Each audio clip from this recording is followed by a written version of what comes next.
নমস্কার। একটাই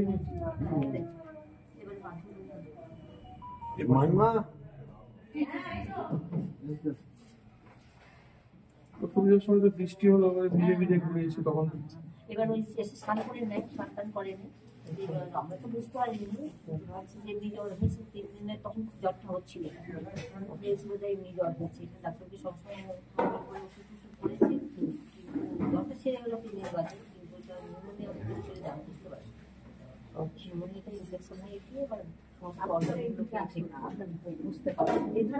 খুব বেশি দিন নয়।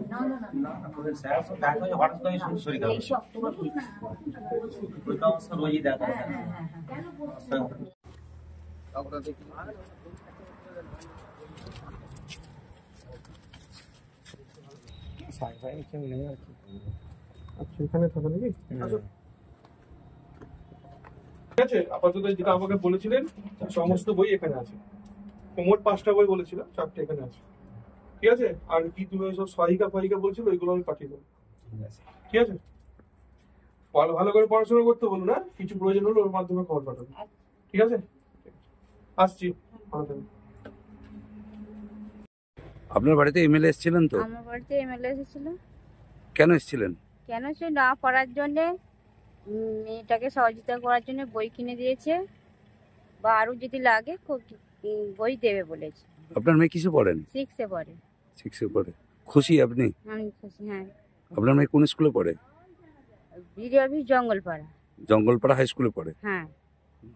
কি নাম আপনার? দোলা লোহার। কি বলবেন, আজকে দেখা যাচ্ছে যে একজন ব্যক্তির বাড়িতে আপনি উপস্থিত হয়েছেন, একটা স্মৃতির উদ্দেশ্যে একটা স্মরণ সভায় এসেছেন, কি বলবেন?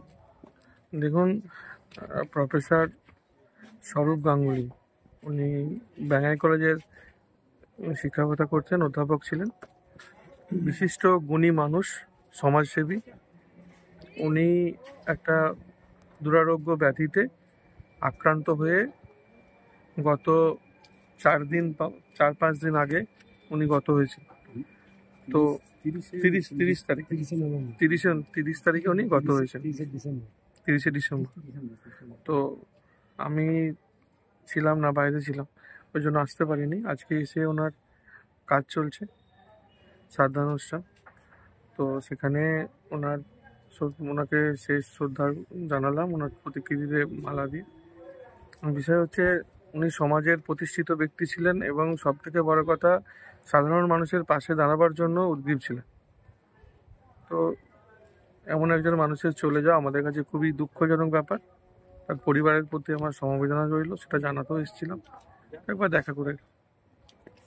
বলবেন, দেখুন, এখানে জঙ্গলপাড়ায় একজন ছোট বাচ্চা মেয়ে অভাবের মধ্যে পড়াশোনা করছে, তার বইয়ের প্রয়োজন ছিল। আমি তার নাম বলছি না, বাচ্চা মেয়ে। তো সেখানে তার যে বইগুলো প্রয়োজন ছিল আমি এসে দিয়ে গেলাম।